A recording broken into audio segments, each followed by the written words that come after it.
Work trips can be rather monotonous. You might go to exotic places, but it's hard to really experience your surroundings. Well, this was not the case for María Elizabeth Soto. When her office sent her to China in 2014, it was her first trip to Asia. El choque cultural que sentí al viajar a China fue muy grande. She also never imagined that in her search for familiar experiences in that unfamiliar country, she would change the course of her life. Welcome to the Duolingo Spanish Podcast, where we bring you true bilingual stories of travels with unexpected turns, plans unraveled, and destinations unknown. The Spanish in this story is for intermediate level learners, but if you get lost, don't worry, we'll be chiming in throughout the story.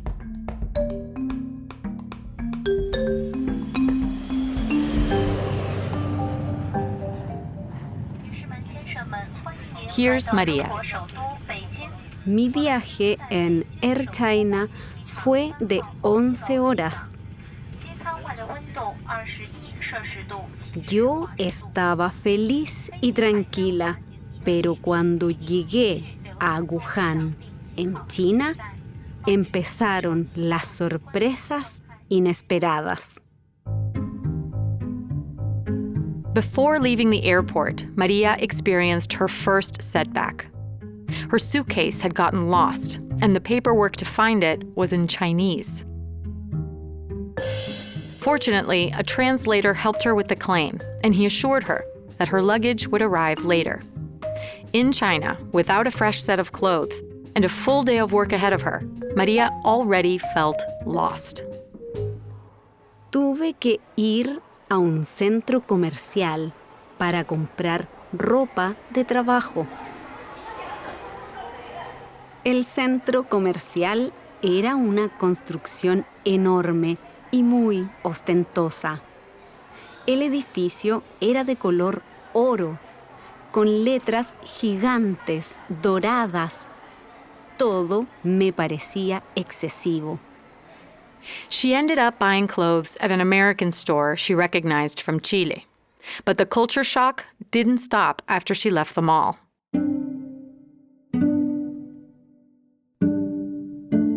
La comida fue mi problema más grande. Era muy diferente a la comida china que venden en Chile. Además, tenían ingredientes muy extraños para mí, como la lechuga en la sopa o los escorpiones. María also remembers being affected by the poor air quality. She was struck by the colorful air pollution masks people would use, including the children. And then there were the bathrooms.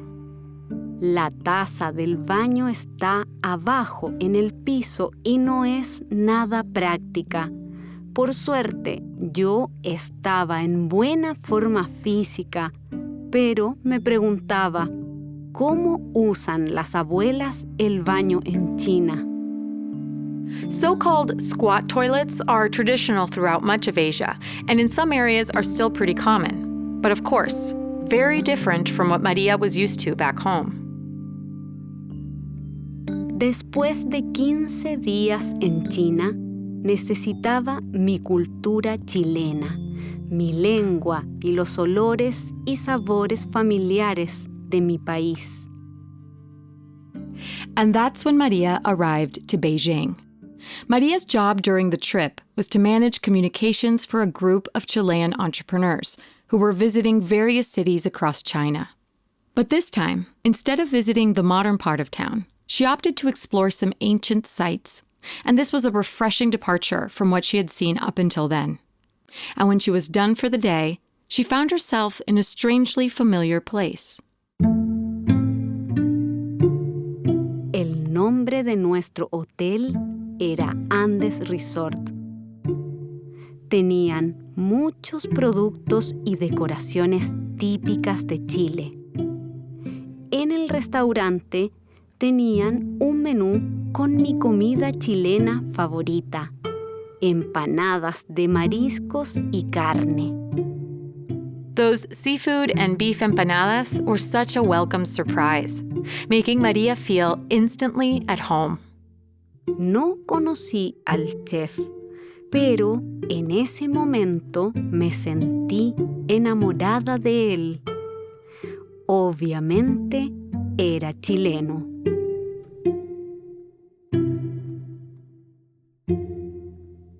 One day, María took a stroll near the hotel and saw a tour guide with a nice camera. She had lost hers with her luggage, so she asked if she could use his instead. Él dijo que sí, y hablamos un poco. Sorprendentemente, también era de Chile. Su nombre era Daniel, era de Santiago, la capital, y llevaba 3 meses en Beijing. María spoke with Daniel for a long time about Chinese culture, photography, and of course, traveling. Le pregunté a Daniel si me podía enviar las fotos que habíamos tomado por email. Pero él me dijo que el internet en China funcionaba mal y que era mejor comunicarnos por teléfono móvil. Le di mi número y me despedí.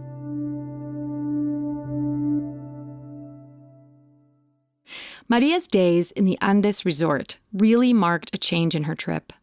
Walking around, taking photos with Daniel, the delicious Chilean food, even the typical decorations she recognized from home, all gave her a sense of comfort that she clearly needed at the time. On the last day, as María and her coworkers were leaving the hotel, the owner introduced them to the chef. Para mi sorpresa, era Daniel, el fotógrafo y guía turístico. Pero ya estábamos saliendo. Entonces, solo me dio tiempo de decirle hola y adiós. In that brief moment, María recognized that the chef was Daniel, the photographer from the other day. But as she realized he was the one who had made that delicious Chilean food, her coworkers were already walking away. So she quickly said goodbye and left. After Beijing, María and her group moved on with the rest of their trip. The modern and cosmopolitan city of Shanghai was their last stop. That's where María finally received her suitcase from the airline. Las diferencias entre Chile y China empezaban a parecer menos difíciles. ¡Qué maravilla de ciudad era Shanghai! Era casi Navidad y las calles estaban decoradas con muchas luces y nieve artificial. María walked and walked through Shanghai in wonder. Just as she was starting to enjoy her trip, it was coming to an end. She remembers stopping on a bridge as it started to rain, and tears of joy sprung to her eyes. Lloré porque era el final de un viaje inolvidable. A few days after she was back in her office in Chile and returning to her routine, her phone started to buzz. The Great Wall, the Spring Palace, Tiananmen Square. The photos kept streaming in from Daniel, the Chilean chef. Daniel me escribía: María Elizabeth, acá están las fotos de tu viaje. Espero que estés bien. Sorprendida respondí: ¡Oh, súper! ¡Gracias! Daniel then wrote back. He told her it was his birthday and that friends were sending him good wishes from afar. He told her about his work, about the book he was reading. He also confessed how lonely he felt after living 3 months in China without anyone to talk to in his own language. Nos escribimos mensajes por horas y horas, día tras día, él por la mañana, yo por la noche. A month of countless texts went by, and with each one, it became obvious they were slowly falling in love. Yo pensaba en los mensajes con Daniel por WhatsApp, en su perfecta ortografía. Trataba de recordar su cara, su voz. Even though Maria's feelings for Daniel were growing, she couldn't help but be conscious of the fact that an ocean separated them. Maria was willing to date long distance, but China? It was just so far away. She couldn't imagine moving her whole life there. Until one day, out of the blue, Daniel told her that he was returning to Chile. Cuando él llegó a Santiago, decidí viajar a visitarlo. Yo vivía en una ciudad a 6 horas de ahí. Me fui en bus. Cuando llegué, Daniel me dijo que había una fiesta en su casa. Yo fui y hablamos toda la noche. There, surrounded by his friends and loved ones, Maria realized she wanted to be one of them. In other words, she wanted to be with him. The next day, on her bus ride back to her home in Concepcion, she couldn't stop thinking about this. And that's when, without even looking for it, Maria got a great opportunity, a job offer in Santiago. En un mes organicé el cambio de casa, de trabajo y de vida. Los dos estábamos sorprendidos de lo rápido y fácil que fue todo. Buscamos un departamento y construimos un hogar juntos. Since they met, Daniel and Maria have created many memories together. They've traveled across Chile, Peru, and Bolivia. Soon, they'll have one more travel companion. Maria is awaiting the birth of their first child. Aquel viaje a China cambió mi vida. Queremos regresar algún día, pero esta vez todos juntos. María Elizabeth Soto is a journalist based in Santiago, Chile, and has worked in national radio for over a decade.